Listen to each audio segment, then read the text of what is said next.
and she was sworn in on March 5th, 2019. Before she came here, Avril served as finance director, assistant manager, and deputy county manager in New Hanover County, and as community development director and assistant finance director for the city of Jacksonville, North Carolina.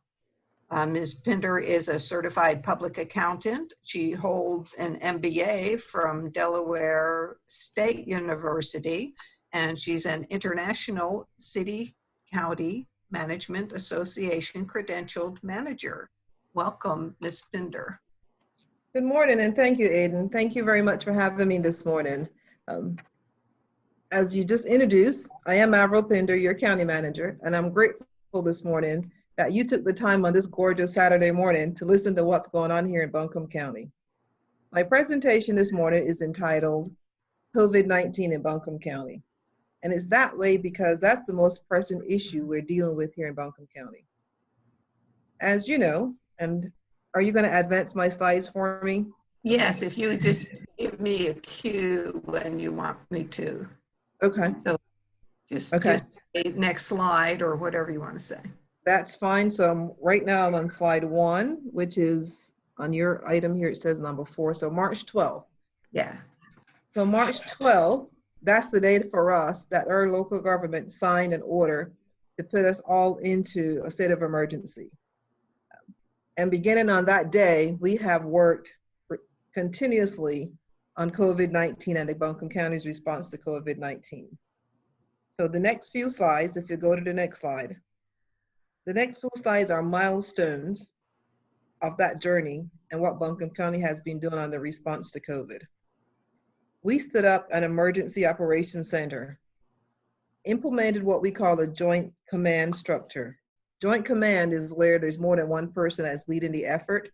So instead of just me as the Buncombe County manager, I wanted to make sure that public health was a part of that structure. So Dr. Jennifer Mullendore, she shared command structure with me, and Taylor Jones, our emergency services manager. So we had 3 leaders of this COVID response in the EOC. We've never had an EOC before in Buncombe County. So when I asked staff to set up our EOC, we weren't sure. Coming from the coast and coming from Hurricane Alley, we had emergency operations centers and we train on that routinely. So what we did to stand up an EOC, we called on our EOC partners, anyone that had emergency management backgrounds. So that was all of our fire departments. We have 20 volunteer fire departments. So they came in, American Red Cross, Samaritan's Purse, United Way, our Sheriff's Office, Asheville Police Department. We brought them all in and they started teaching our staff what emergency management was and how to do an EOC. So I can't thank them enough for helping to come in the early days and just give them a crash course to staff on how to run an EOC. So coming from having nothing to where we are today, I think has been an amazing feat. In that incident command, we started to look at global and national trends. We took our librarians who have been used to research in the past. We redeployed them so that they could be researching what's going on in the world and best practices.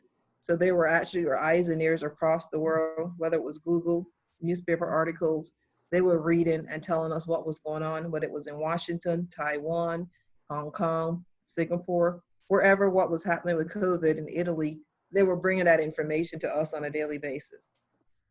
So once we had that, we began to start to strategize and prioritize and look at best practices from around the world of what we should be doing here in Buncombe County.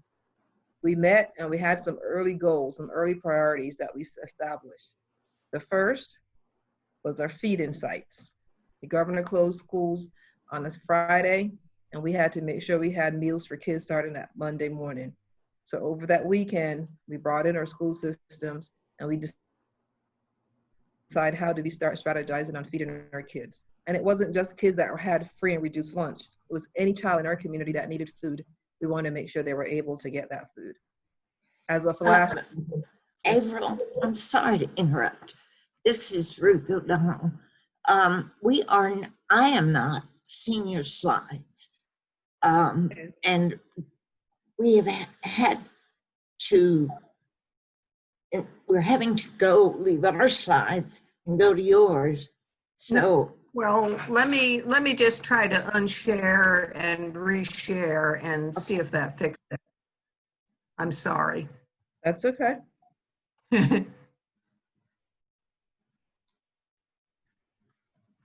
All right, so did that slide go away for everybody?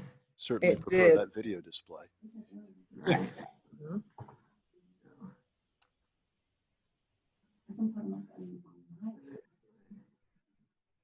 If you want, I can come to you. Do you want us to take over the slides on our end and share that? That would be good.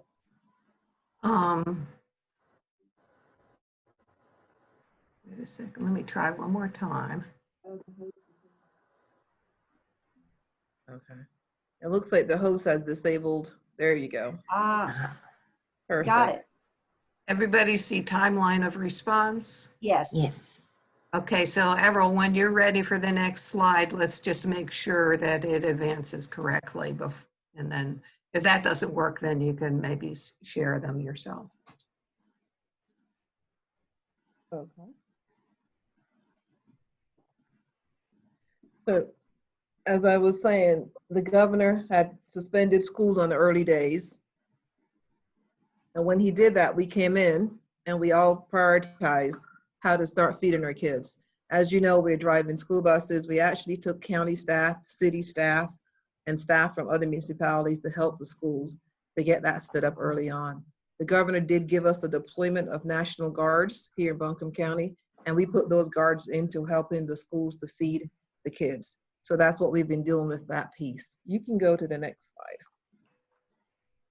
I would say at last report, Buncombe County are feeding about 900 kids a day throughout the county.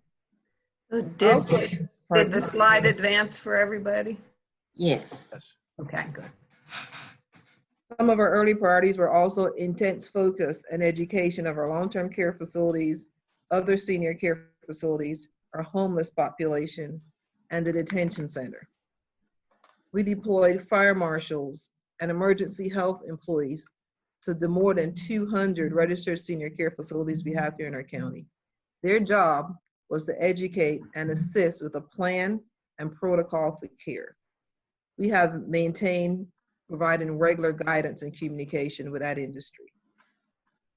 With the homeless population, we created a work group that consisted of providers to help develop and define a plan for serving that population. We learned we needed two approaches, one for healthy homeless and one for those that have been exposed or showing symptoms. Our city partners from the city of Asheville, they took the lead on providing housing for the healthy homeless. You may have saw the news where the Harris Civic Center was used as a shelter. That was for healthy homeless. And public health in Buncombe County, we established an isolation and quarantine housing plan. With our hotel partners, we contracted rooms for anyone that needed to be isolated, even if they were homeless or waiting for test results, they could safely isolate themselves in those hotel rooms. Going through that process, we quickly learned that we needed to provide support services to those hotels. Support services like laundry, we had to get meals and food delivered to those people in isolation. We needed to have mental health providers on standby. We needed social workers and security personnel, because especially if they were homeless and they weren't used to being told you had to stay away from people or stay inside for 14 days, that became a challenge. So we had to employ some security personnel and some mental health counselors to serve that population. Also from that priority, we quickly learned that domestic violence survivors was also a group of women or men that also needed housing, as well as our frontline workers. We worked quickly and secured more rooms and more hotels to house those populations. So we now have isolation and quarantine rooms for anyone that needs it in our community. Next slide. The last early priority that we had was to create social distancing in our detention center. So we do have a detention center protocol, and working with our judicial branch and all of our judges and the district attorney, we were able to release approximately 200 pre-trial low offenses. And that allowed us to create 6-foot space, the 6 feet space between our inmates. So having released those, that gave us the space that we needed to not have congregate meals and not have the congregation in the jail, to provide that 6 feet of distance for our inmates. In addition, we also developed plans to surge capacity. We were anticipating, early days you saw in New York, and they didn't have enough hotel rooms. We had the ability and the plan, so what would that look like if we needed to create a hotel space or any space if we had that large people coming into our hospitals. We also created alternate care facilities. If there's a place that the hospital got overrun, we had to take people other places. We got AB Tech ready to go with cots, with blankets, and not have to have tents where we would house people. We had that taken care of. And we also had a plan on mass fatalities. If we start seeing deaths that our morgues were filled or our partners at all of the funeral homes were full, we had a place that we could store bodies where it would not become an issue like you saw in other parts of the world. We believe that this quick plan in action, the quick teaching of our staff to become an EOC operations, and how early we took on social distancing and the stay-home orders, that has helped us to slow that curve and has allowed us and allowed the hospital to develop plans to obtain PPE and to build capacity. So we feel that our county is not in a position that should we see a surge in COVID, we're prepared. Next slide. While public health was securing those vulnerable populations, and that was important, equally as important was the economic crisis that was starting to brew in our community. So working with the Chamber of Commerce, our staff held weekly meetings with our business community. On those calls, we heard about the incredible need of our small businesses, and we began to think about a community chest. We approached Kit Kramer, president of the Chamber, with the Untitled idea, and she agreed to chair that community. So we launched the Untitled Fund. And you can go to the next slide. Okay. The Untitled, oh, I'm sorry, go back. Yeah, if you can go back one more. Yes. Okay. I think there's still 2 slides. That's okay. These are just ideas of what was happening that you can see, and I'll talk through what we actually did around some of these bullet points. Okay. To date, that Untitled Fund has raised $1.3 million. We've helped over 1,000 individuals and 80 businesses with aid to get them through. We were calling our bridge loans so that they can get through waiting for unemployment to kick in or waiting for the county to reopen businesses so that they could work. So today, that's over 1,000 individuals have gotten help from that Untitled Fund. As we move through the weeks, we were learning new things every day. And some of that learning, we were able to enact the Stay Home, Stay Safe order. We launched a call center to help with that volume of calls that was coming in. Citizens were asking questions and we were overwhelmed. So we pressed the city of Asheville's employees that usually answer the phone for water. They became our call center, and they started answering the calls that were coming from citizens on COVID. And we continue to build and we continue to finalize our contingency plans. And we move from social distancing to slowing the spread and moving towards recovery. The governor outlined 3 things that he needed to see happen in North Carolina if he were to reopen. And that was more testing, more tracing, and more data. We worked with our health partners to assist us in that testing and how we can do more community testing. We worked with Mercy Urgent Care, Range Urgent Care, and Mission My Care, and the MAHEC to extend testing at their existing locations. We then partnered with Western North Carolina. When we started with Mercy, Range, and MAHEC, we stood up 2 community testing sites early on where people could drive through and get tested. When we did that, one was at UNCA and one was at Biltmore Baptist. There was so much pushback in the community because we heard that people could not access the sites. Those sites were not available for everyone. And so what we did instead, we work now with Western North Carolina community health systems, and we have designed a mobile solution. And that mobile solution now can move around the county and do more testing. And that has been up now for 2 weeks, and we've done approximately 200 tests at those sites. So testing is now available for anyone that wants testing in our community. And we also identified and worked with North Carolina State University and a local epidemiologist. And we designed a self-check site where people can go on to our website and check their symptoms to see how they feel and realize if they need testing. If they believe it's COVID, they can now do that on our website. That tool has really helped us to kind of get a surveillance tool in our community to understand how wide the spread of COVID is in our community. So that tool has been really helpful for us to understand what are we seeing in our community and help to improve our data. So earlier this month, in early May, the governor moved forward with plans to reopen the state. And most recently, based on state level data, he's moved us into the phase 2, which you see on your screen now, the phase 2 guidance.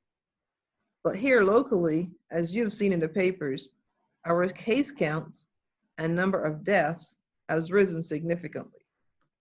This fact has played into our commission voting to require face coverings to be worn in public spaces. We fully understand that enforcement is not attainable, but we believe that we need to send a stronger message than just strongly recommending face coverings to requiring it. And we know we can't enforce that, but we wanted people to understand it's not strongly encouraged, but it's mandatory. And we want people to, it needs to be a strong language, because that's the only way we know now to help to slow this spread, is to have the face coverings and have your social distancing. So we wanted to make sure that that language was stronger than just encouraged. The last prong of the governor's roadmap to reopening was trends. For us in Buncombe County, the early trend line of confirmed cases was low. And you can go to the next slide now, Ruth. And this is a data dashboard for Buncombe County that's on our website. Our trend line was low in the early days. If you look back, you can see very low cases, and then we started having spikes in cases. That is coming from 2 different things. We're testing more, so we're having more tests, and then we did have outbreaks now in some of our nursing homes and some of our facilities. So our case count is up.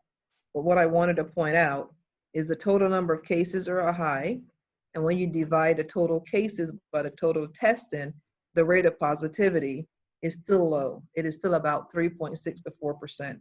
That has stayed pretty stable in our community. Next slide. This is the website that you can go to get data from a local level. If you notice in red is your self-checker, where you can check symptoms to see how you're doing. The box on the end that says COVID cases dashboard, if you click on that dashboard, that is what I showed on the other slide, that you can see how many cases there are in Buncombe County, how many deaths. You can see how testing is going.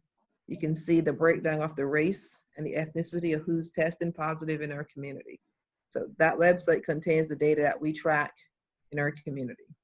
Data that is not on that website that we cannot share that we also test, we also track, is our hospitalizations. How many people are hospitalized, capacity of the hospital.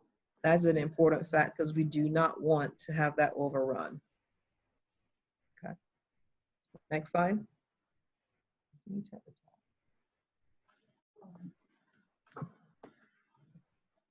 Yes, COVID-19 has been a large part of our daily work for several weeks now. But we also have 2 large projects that we were able to complete. The Buncombe County 2025 strategic plan and our upcoming fiscal 21 budget. Next slide. On May 5th, the board adopted our 5-year strategic plan. And on next week, Tuesday, we will present our budget to the board for 2021. Next slide. Buncombe 2025, as the plan is now called, this will guide our work over the next 5-year planning horizon. For me, one of the important parts of the planning session was developing our goals for the organization. The board defined our core values of respect, integrity, collaboration, honesty, and equity. These values will begin to underpin our organization's interaction and our behaviors at all levels. So before we had our goals were staff-led and staff-driven. What we now have is commission-led values. So we expect our commission from the top all the way to the bottom to adhere to the values and how we would run our lives on a daily basis when it comes to Buncombe County work and operations. The focus areas were developed by the board with input from the community and from our staff. And we have those 4 focus areas: educated and capable community. And that vision is where all residents, so we're not just focusing on the pre-K kids, but throughout your life, will be able to be resilient. So that is funding from our aging population all the way down to our education system. Environmental and energy stewardship, high quality air, water, and farmland and renewable energy. For us, that goal is about preserving our mountains and the glorious views that we have, making sure we have clean water and clean air and renewable energy for future generations. Resident well-being, where residents are safe and healthy and engaged. We're working on defining that more. Safe and healthy is easy. We have public health, and we work with our sheriff's office to make sure that we have good, safe, and all he needs to make sure our community is safe. We're working on engaging our community, making sure we're open, transparent, having input, having town halls, having meetings that citizens can be engaged and give us input so we know what their needs and what their wants are. The last community focus area is vibrant economy. And notice it's about sustainable regional employment and economy. So we know that we can't just work on Buncombe County alone, because not everyone lives here. They come and work here, or we go out into the neighboring counties. So our focus is, how do we grow our region? How do we make sure we build mobility, that residents can move up in the income level in Buncombe County, and that is bringing clean energy and clean industries that can help to build talent here in Buncombe County. So those would be the 4 areas that you will see us focusing on in the next 5 years. Beyond that, if you go to the next slide, we also have foundational goals. And these are the goals that we will spend the next 5 years, well, this next year coming up, 2021, to have baseline data. We want to be able to track our progress and report back out to the community. So these goals we'll be working on for the next year to build where we are now and then show you our progress where we intend to be in 5 years. Next slide is our 2021 budget. You can go forward. For our budget for 2021, as I mentioned, this goes to the board on Tuesday. Our general fund, and this is just talking about our general fund, that is our chief operating fund for the county. For 2021, our revenues are looking at $324 million, and that is a decline from current year.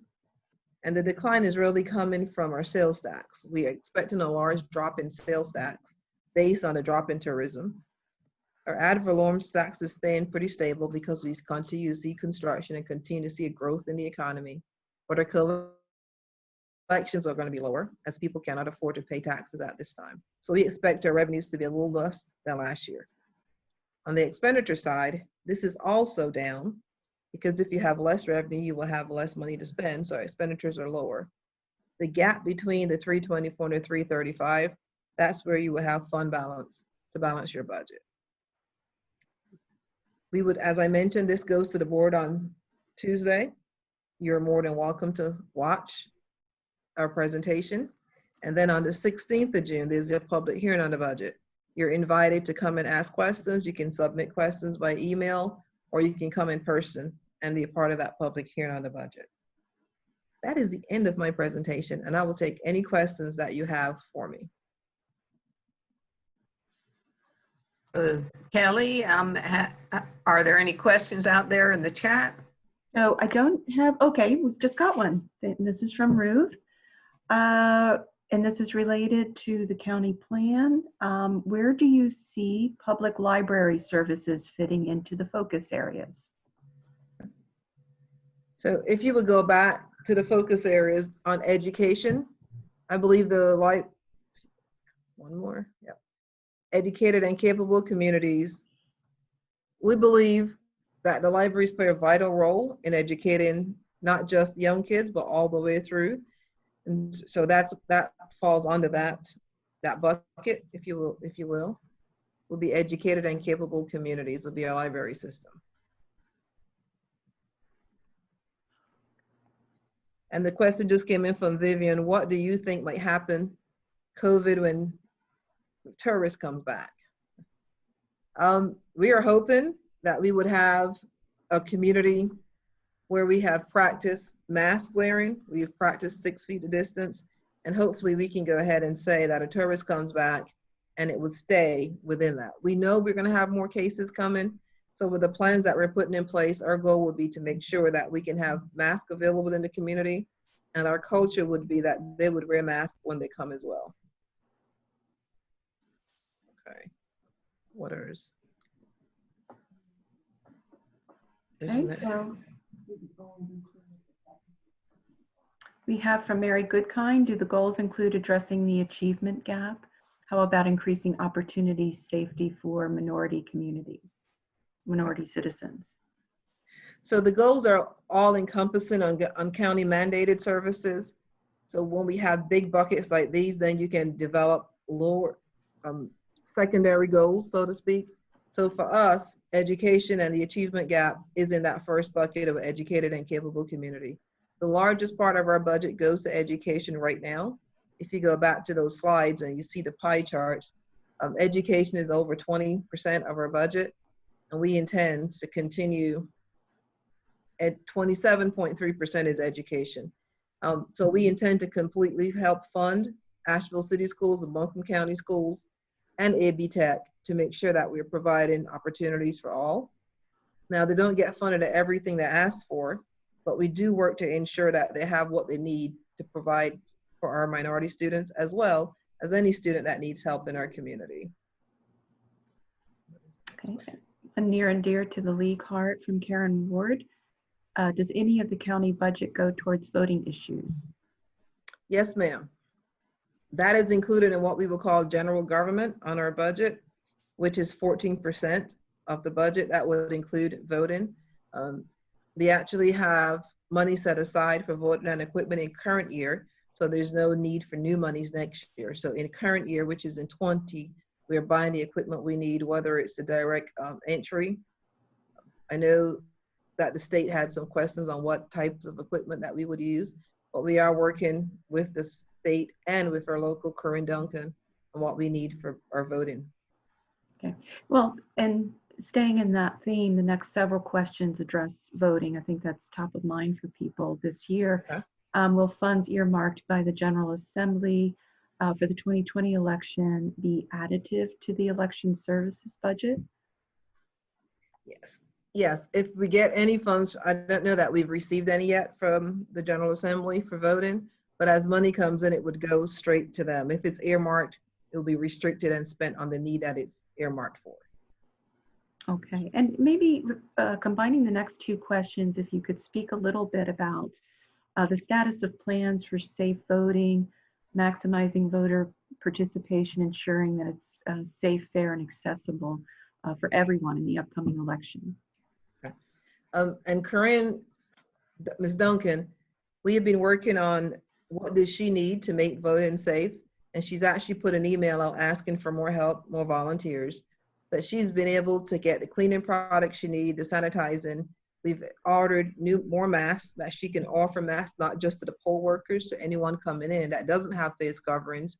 She can offer that. So she's been buying extra face coverings, a disposable kind, for any voter that is coming in, so that they will have the ability for that. And we're also looking at more facilities where you may not have as many voting booths in one location, so we can make sure we have that social distancing. So she's been working on what that layout would look like with our general services folks. So we've been thinking, and quite honestly, a lot of our poll workers are older. So we've been worried about that and making sure that we have what we need to keep them safe if they do come out to work.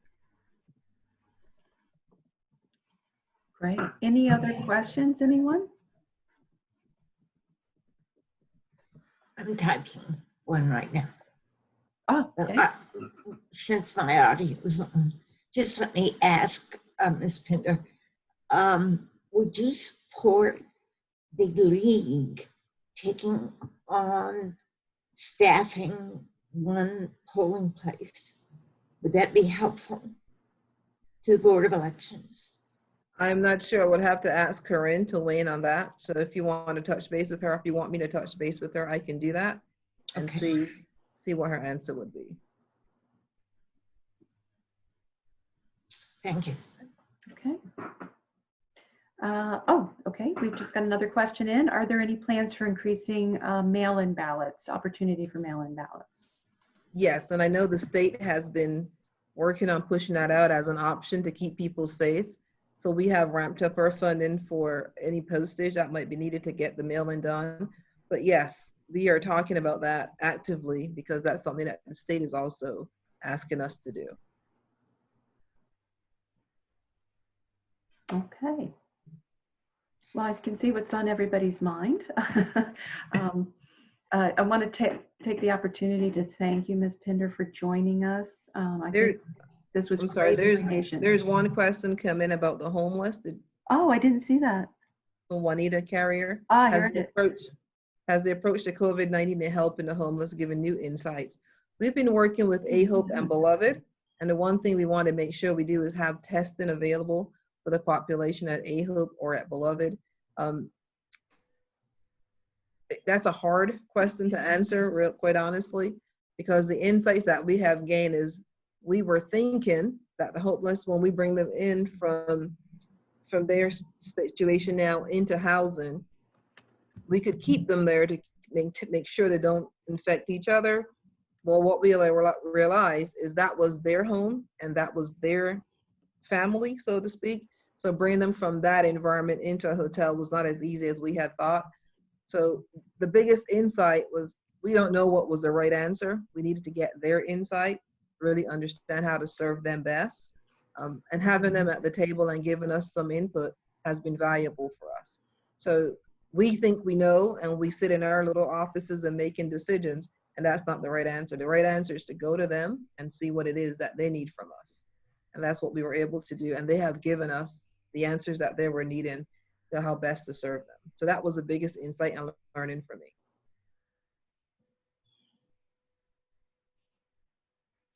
Okay, I'm not seeing any other questions. Am I missing anything that anyone put in? I do not.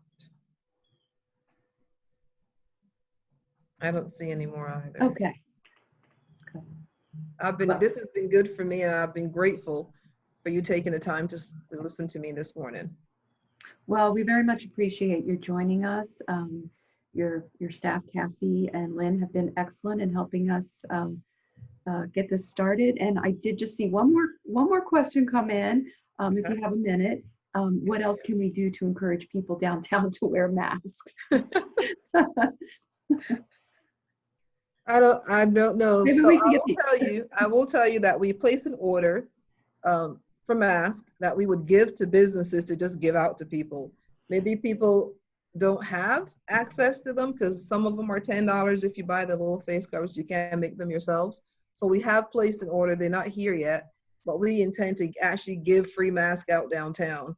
And maybe that's one way we can encourage people to wear masks. Well, we get the artists involved and yes, make it a cool thing to do. But thank you again for joining us. It's great information. Aiden, Ruth, anything? Thank you very much. You know, you read the paper and every day they're telling us some of these things, but for you to put it all together like that. Middle of a League of Women Voters Zoom meeting. Give us a great picture of what the county has done. And you've been working very hard, as have all county staff, clearly. Thank you. thank you. And I appreciate the time. Take care and enjoy the rest of your meeting. Thank you very much. And I see Jake. Excuse me, go ahead. I see Jake Quinn there. He can answer all the voting questions that you have. Excellent, excellent. And just for everyone on here, You know, Cassie just put up that all of the information you've provided is on the Buncombe County website, buncombecounty.org/2025. Because I think people are really enjoyed this information. It's been very helpful. Also, keep in mind that we are recording this entire session, and it will be available after this meeting. So people do want this information. Thank you. Thank you. Take care.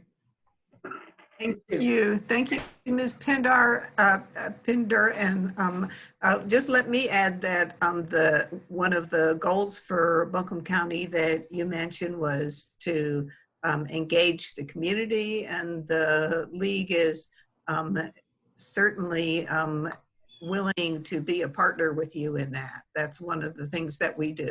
So thank you so much for everything that you've shared with us, and think of us in the future if there's anything that we could do to help engage the community. Thank you, and I appreciate that. Thank you. Thanks. Bye-bye. Now I'm going to unshare these slides and begin the presentation with our slides. Oops.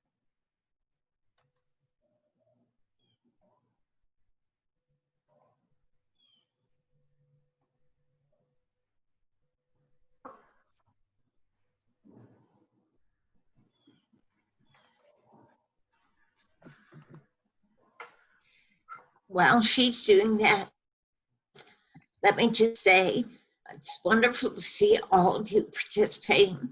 Ada and I appreciate it so much.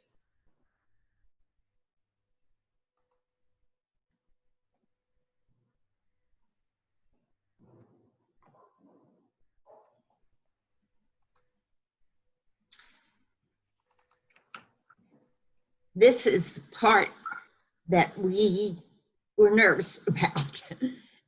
Kelly and Aiden and I switching from one set of slides, one to another. So Aiden's working away there. She's our techie on this meeting.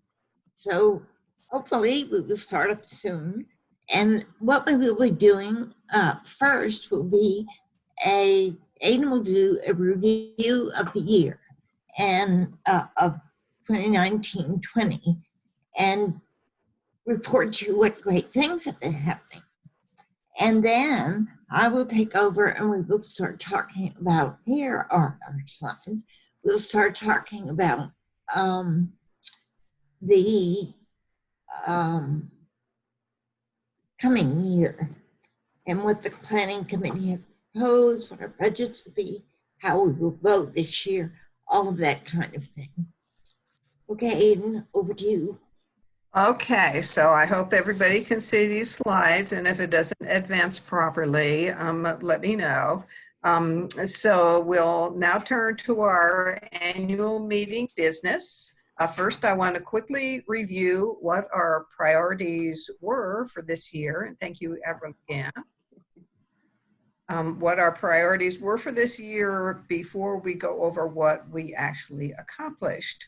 So we identified internal and external areas to focus on. The external areas were redistricting, the 2020 census, the ERA, voter services, and internal was to build communication and awareness with social media, fundraising, to increase diversity, and to engage youth.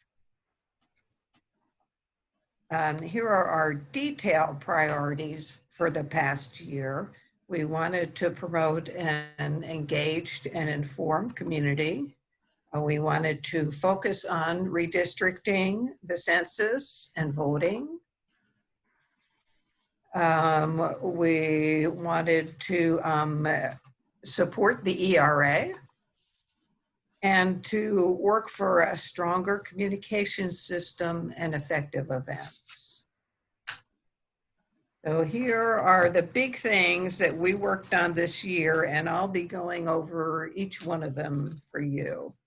The 100th anniversary of the 19th Amendment and the 100th anniversary of the League of Women Voters, the 2020 U.S. Census work, ERA advocacy, voter education and registration, presentations to community groups, and redistricting reform. So first, the 100th anniversary, we want to recognize Juanita Carrier for all her work on the 100th anniversary this past year. She did a fantastic job in planning several events and making them a reality. It was her idea to start celebrating last year instead of waiting for 2020, and that allowed us to have our events before the pandemic intruded. So that was really a good idea, Juanita. The first two events were the Lillian Clement presentation and a wonderful panel discussion in collaboration with the Girl Scouts that took place in our previous fiscal year. This year, the next event was the suffrage celebration at the Patton Parker House in October, and that's what these photos represent. This was a spectacular success with costumes, speeches, croquet, and displays and posters representing the history of the suffrage movement.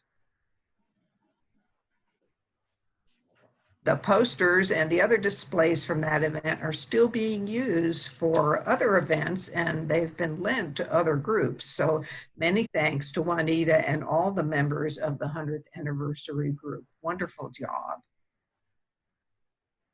Also on the 100th anniversary, the city of Asheville honored the League with this proclamation, naming February as Women Voters Month. Our ERA action group, led by Lynn Joshi, has been very, very busy and active this year. They've given a lot of talks and presentations. They've advocated for the ERA in many different ways and in quite a number of venues, some of them listed here. Congratulations to Lynn and to that whole group for all of their passion and tireless advocacy on the ERA. They've really been outstanding. On the census, Vicki Willard did a tremendous job in leading the Census Action Group. Our league co-sponsored a regional training event in October with 17 local nonprofits attending. We participated in the Buncombe County Census Committee. Our volunteers attended community center meetings to educate people about the importance of the census. Sarah Oram designed a beautiful postcard with information about the census. We created a special section on our webpage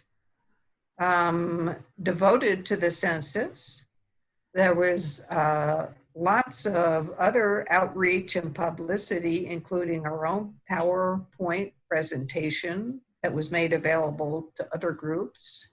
And Vicki forged a partnership with Buncombe County Libraries and planned to staff all the libraries with volunteers to help people fill out the census. But then the pandemic happened, and that part of the plan didn't come to fruition. But all in all, it has been a tremendous effort on the census, and we thank Vicki so much for that.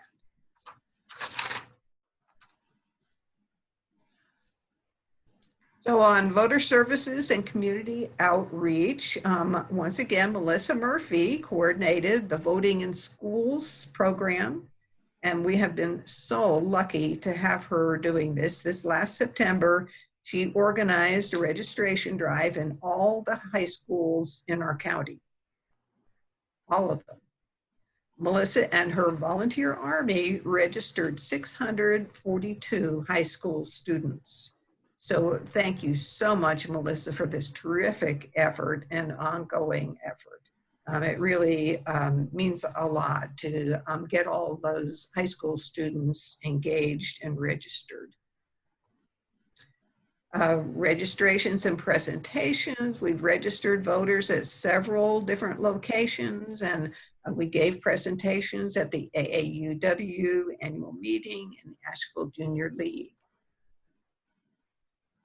Vote 411. This year, the local leagues are doing the advertising and promotion for vote41.org, in addition to contacting each candidate in our area to get them to participate by answering questions for the website. And you should know that's a lot of work trying to get people, the candidates, to participate. Ruth O'Donnell led the team again this year and did her usual great job of reaching out to the candidates and getting their information posted so the public could compare candidates. We had increased site visits to Vote 411, and over 4,300 viewed the Buncombe County information.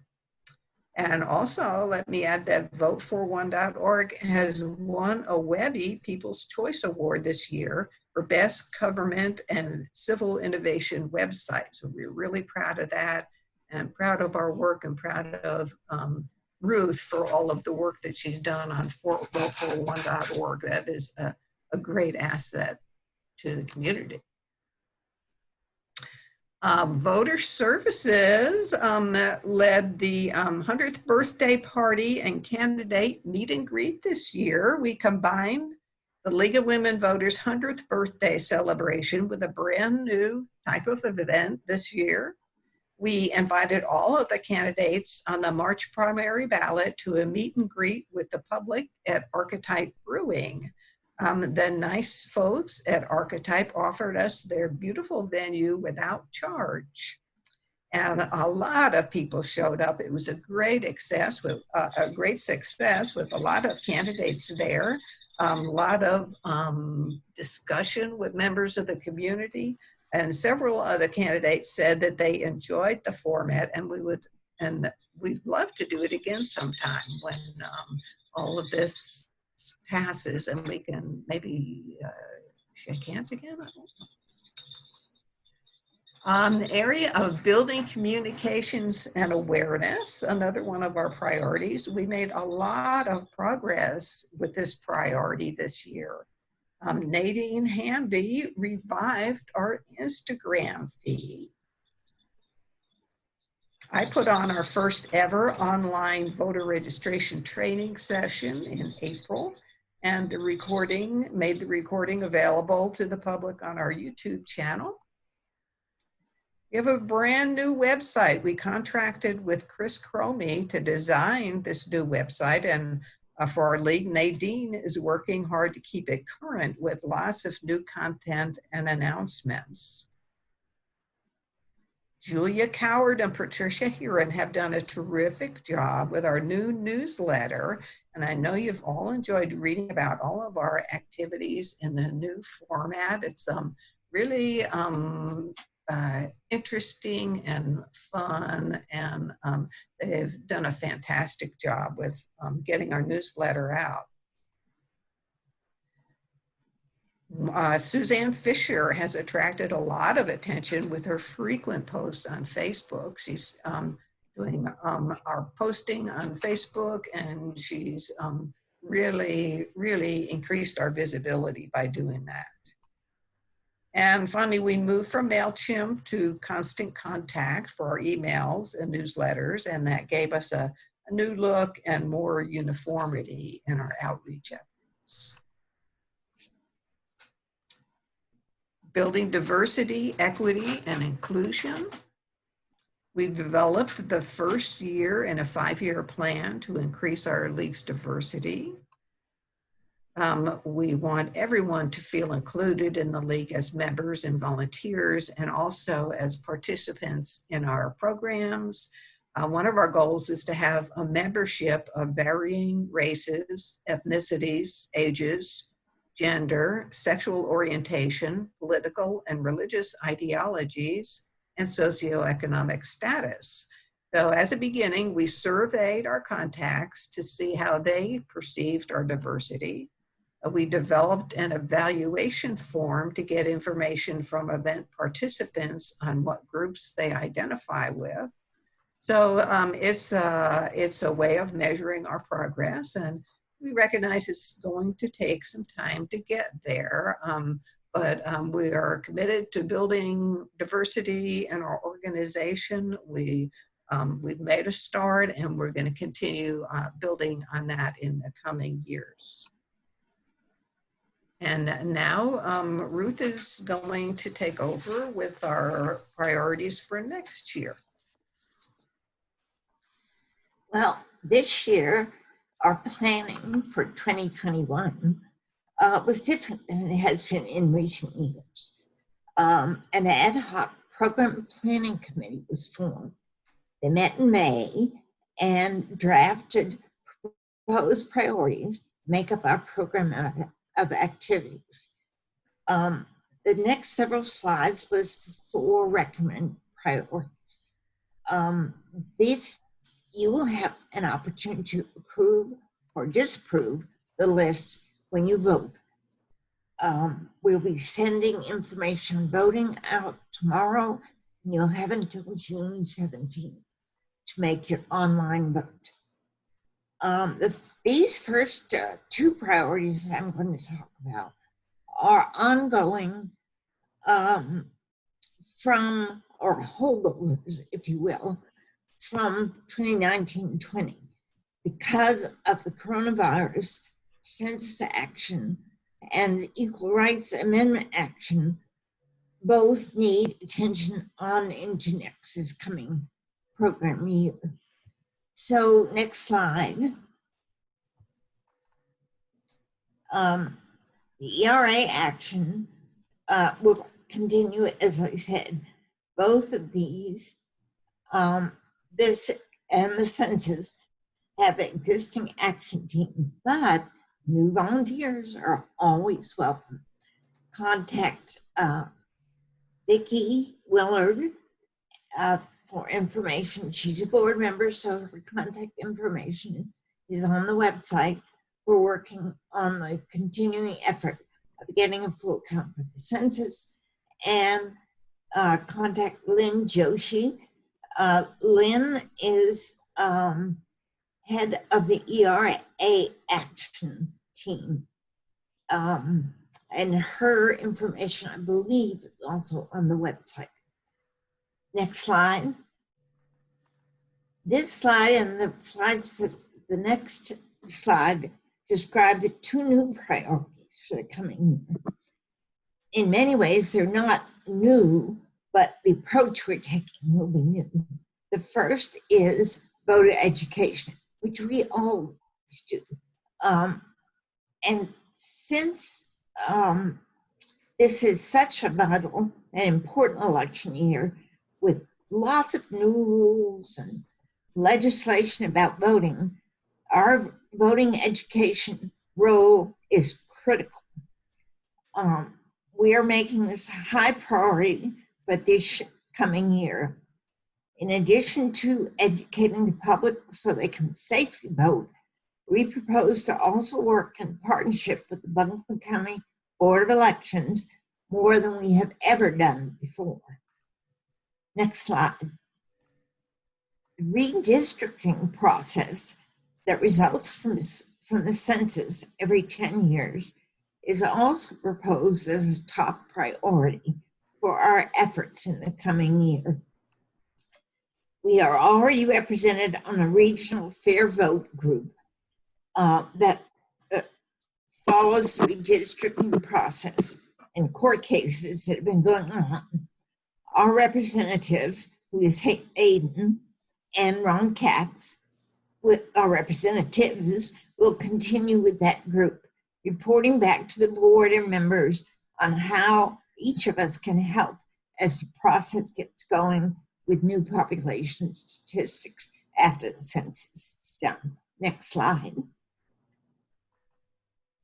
The committee believes it's wise to leave the door open to rethinking our priorities because the issues they relate to, some of them, will be over by early 2021. the census will be finished, and hopefully the ERA time extension will have gone through Congress. So they request approval to meet and rethink the priorities for the rest for 2021 from January through June.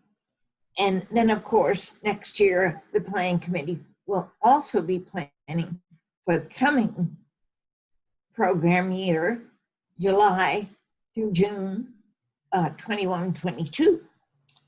So that is a request that you will see on your ballot, along with the priorities. Next slide, please. We will be also asking you on your online ballot to vote. Normally we do this at our meeting and luncheon, but we have adapted, tried to be flexible. And so the offices to be voted on this year are for President Kelly Fowler, and that is a 1-year term. Treasurer Lynn Lederer for a 2-year term. She has been treasurer for quite a few years, but she's finishing up a 2-year term and is running for another 2-year term. Our secretary is Julia Coward, and we don't have to vote for her because she's in the middle of a 2-year term. Next slide. These people, Patricia, myself, Nadine, and Sue Casey, who is a relatively new member, are running for director. We have 6 elected directors, and 2 people, Suzanne Fisher and Vicki Willard, are in the middle of 2-year terms. I put Sue's picture up here since she is a fairly new member. She's been active in a different league, and since many of you don't know her, there's a picture. Next slide. Also, you will be voting in your ballot for bylaws changes. The first of those is to correct a typo. The second is to allow electronic board meetings. And the third is to allow meetings of this type, annual meetings, when certain circumstances occur. So you will read about those on the ballot that you get in your email. Next slide. Before we do the treasurer's report, I would like to clarify that the ballot will come as an email. You will actually cast your vote online. On the ballot, there are links to the full documents behind the question that's on the ballot. So you will be able, for example, to click the link for the election of officers and directors and see everyone who's running and a little summary about them. And you'll see all the other documents by clicking on the relative links. So Lynn Lederer is our treasurer, and I turn this over to her to provide us with the treasurer's report and talk about voting for the 2 budgets. Lynn? Oh, she's muted. 1 minute. There we go. Okay, Okay. Matt. I hear, okay. Thank you very much, Ruth. Financially speaking, we continue to be in a really good position and have been able to grow both of our money market accounts, both for the League of Women Voters, as well as our 501c3 organization, the Florence Ryan Education Fund. This has been due to both generous contributions from the public and members, as well as our, for obvious reasons, not having been able to accomplish all that we had budgeted for.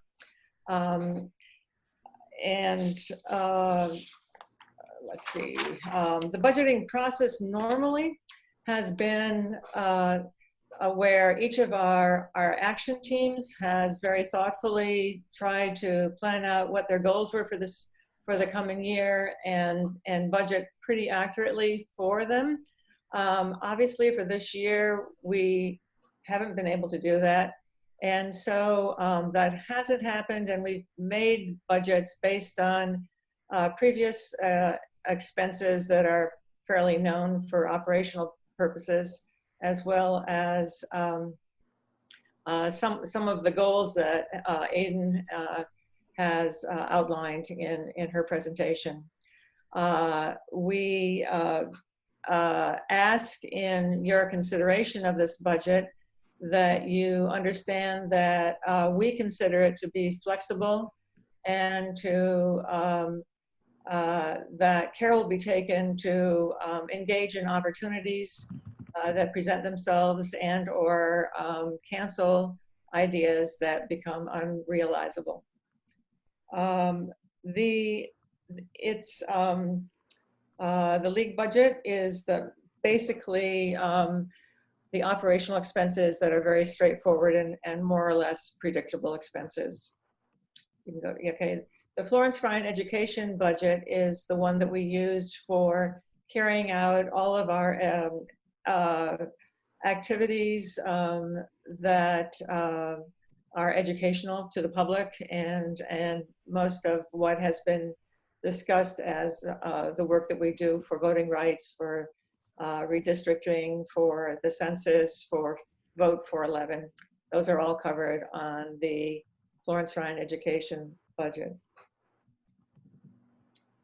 And yeah, as I said,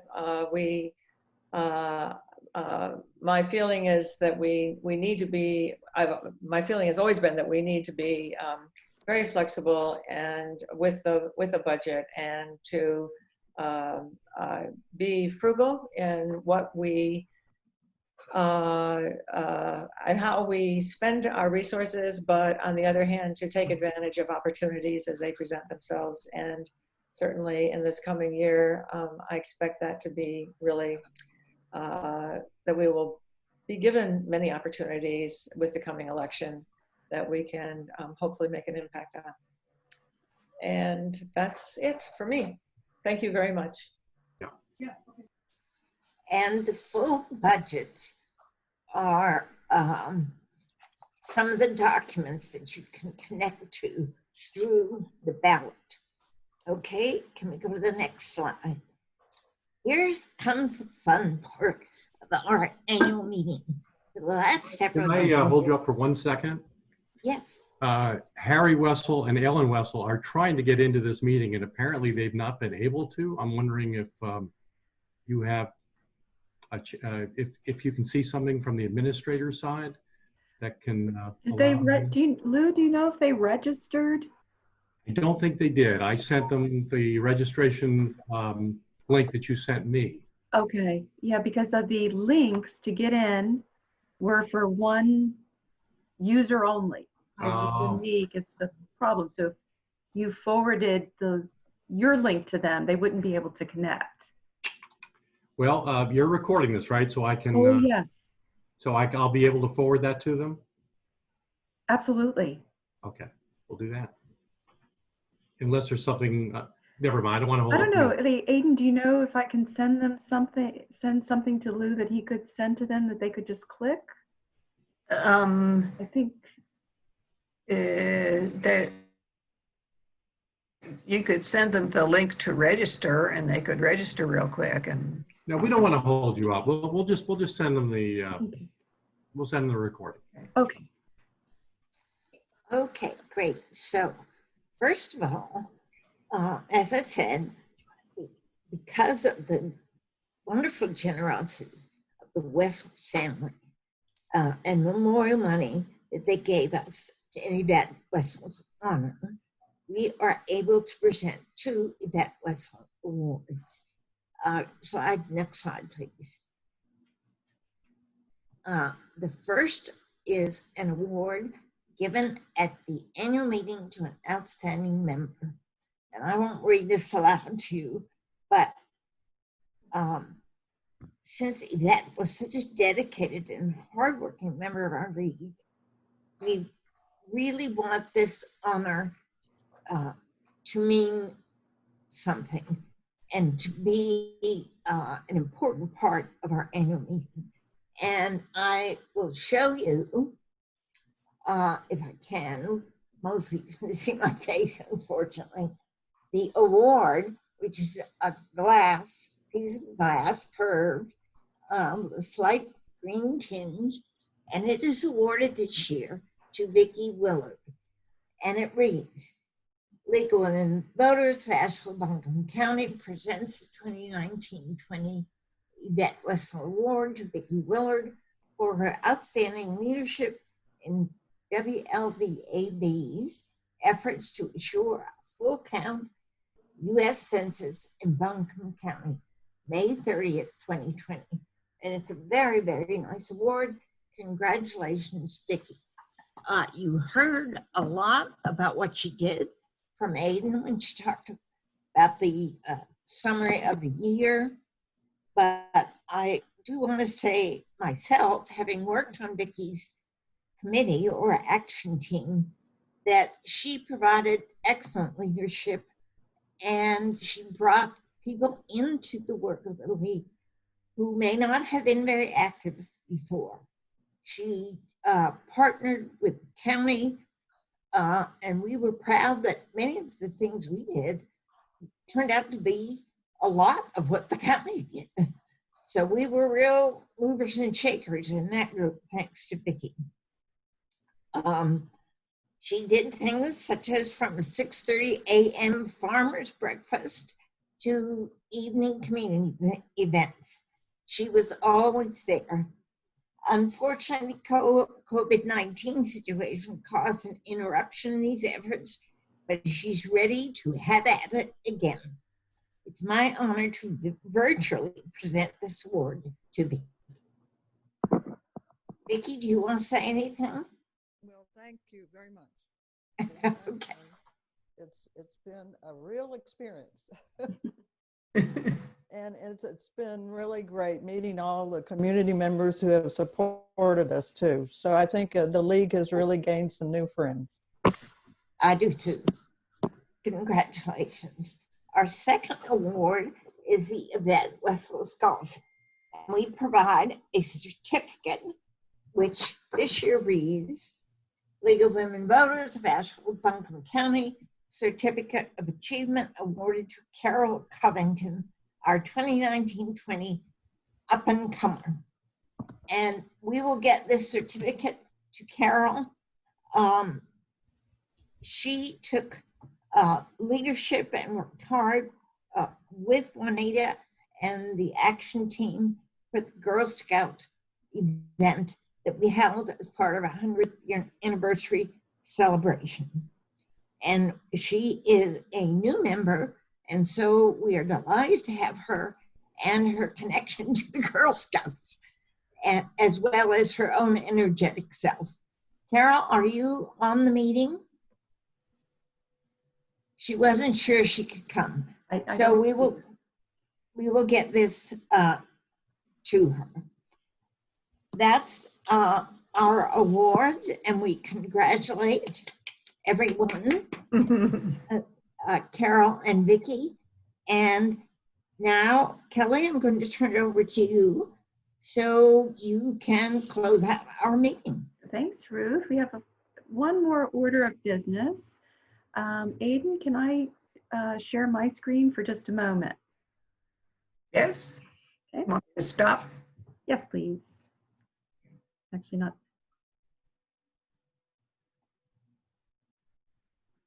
Okay.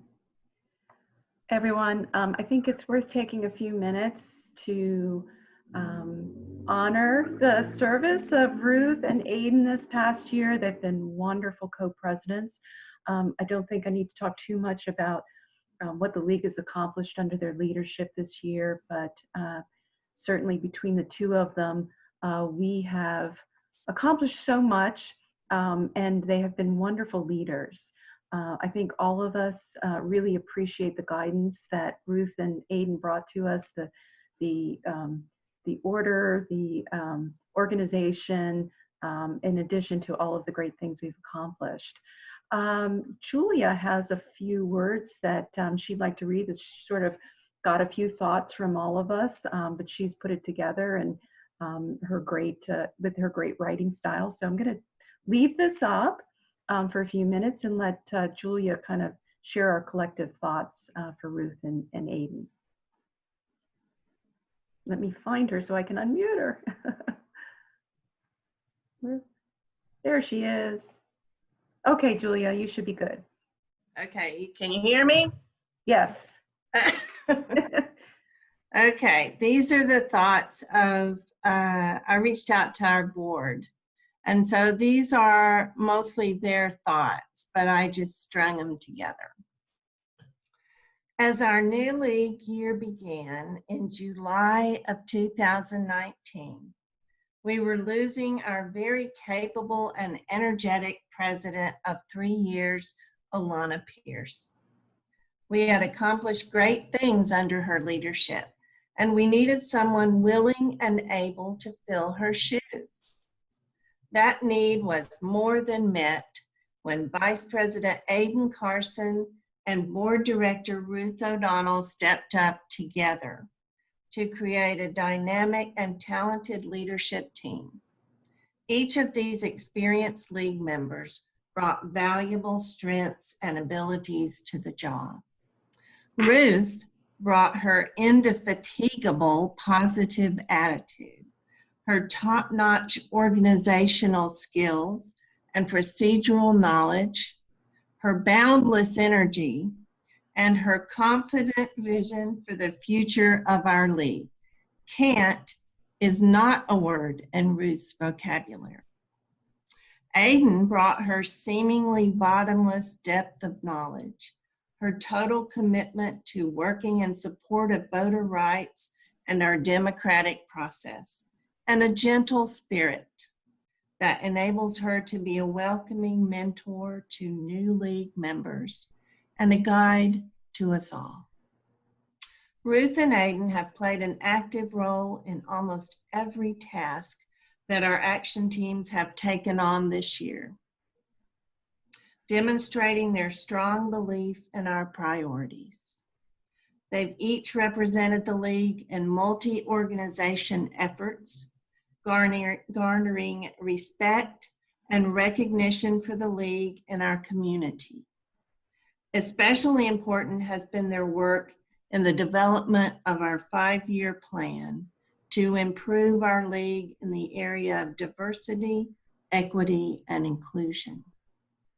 Over the past year, and especially during the past few months, our co-presidents have quickly and willingly adapted to new ways of doing things, becoming comfortable as much as anyone can with webinars, Zoom meetings, and other alternate platforms with which to continue our work in the league.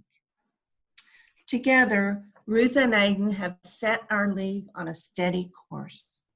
We are grateful beyond words for the brilliant job they've done this year, and we look forward to many more years of working with them in the league, planning, creating, figuring it out, and accomplishing great things. Thank you. And thank you, Aiden and Ruth. Thank you all. Thank you, Julia. Unfortunately for me, they have left such big shoes to fill, but I'm very grateful that they're not going far, and I've tried to do as much as possible.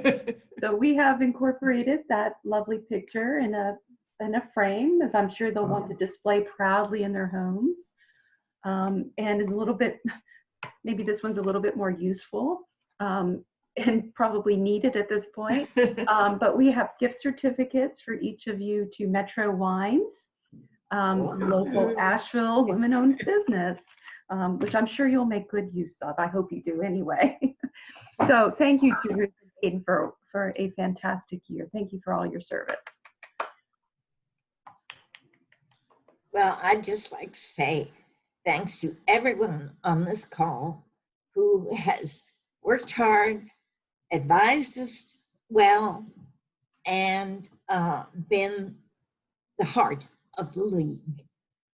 It takes a village, as they say, and our village, the league village, has done wonderful work this year. We are proud of it, and we have raised our visibility. We have appreciated very much our donors. Many of them are here on the call, including Lou Russell. And so it's been a pleasure. Hard work, but a pleasure. Thank you. And just to reiterate, really, Ruth has said it all. I am so proud to have been able to serve the league in this way, and I'm really, really proud of everything that all of us have accomplished this year. So thank you very much. Thank you. So we also, yeah, exactly. Big round of applause. A Zoom round of applause. So normally during our annual meeting, we in addition to our business and our voting, we like to accomplish two other things, which is to remind everyone to please renew your membership. It's another big action-packed year ahead of us, and we want everybody engaged and involved. So please, right after this, just go online and renew your membership. But also we thought we'd leave it open for just a little bit because we know the members like to socialize and get to know each other. So, you know, not sure how well this works on Zoom, but we'll unmute everybody and kind of, you know, if people want to talk or have any questions or just want to chat with each other. But also feel free to ring off, and really appreciate everyone's attendance on a beautiful Saturday morning. Maybe we can unshare the slides and. I wanted to point out that Harry Wessel is on the call as well. I think my brother. Awesome. Yes, Oh, I just saw him come in. And as we have thanked your brother, we also want to thank you and tell you how much it means to us. Your donations and your initiative that caused us to start the 2 awards that we present in your mother's name. We thank you. All we can say is thank you. The league meant everything to her. It really did. So thank you. And I have to say, in all honesty, our donations are basically coming from her money. Yes, that is true. And so we really do feel like, you know, this is exactly the way she'd want to spend it, you know, as long as she can. And she's. Right. And Harry, I'm Ruth O'Donnell, and Hi, I'm Ruth. holding up an award. Can you see me? I can, yes. Yeah, unfortunately, you can't read it because I it can. shows my face. But it's the glass award that we gave to Vicki Willard as the Yvette Wessel Award for 2019-20. That's great to hear. And then we also are giving a certificate to our Yvette Wessel Up and Comer Award for 2019-20, Carol Covington. I'm sure they're well deserving. They are, That's believe great. me. It's nice to hear. I'm sure she'd like to hear that too, but she's no longer with us. Well, she was, I never had the honor of knowing her, but I've done some looking in the archives and I can see her hand in the work of the league. Yeah. Of course, she did it up in Connecticut as well. So yeah. She was in it for the long haul. Pat, Patricia Deck knew her well, and Lynn Lederer. Lynn was just sharing something with Lou. You want to say that again for Harry. Lynn? Oh, yeah. What I was saying was that I was talking with Pat last night, and she was mentioning about how your mom was the person who brought her in. And actually, Pat, you should speak directly to Harry and tell them what you told me last night. Okay, can you hear me? Yes, I can, Yeah. Pat. Your mom, I live in the CCRC, a senior community. So your mom contacted me and wanted me to help her register voters here, make sure that everyone who was in assisted living or in the health center in our community could vote. So the next thing I know, here comes this woman with all the energy and great ideas. And I just said, okay, I'll follow. And I did. And I had just joined the league. And so she reached out to me.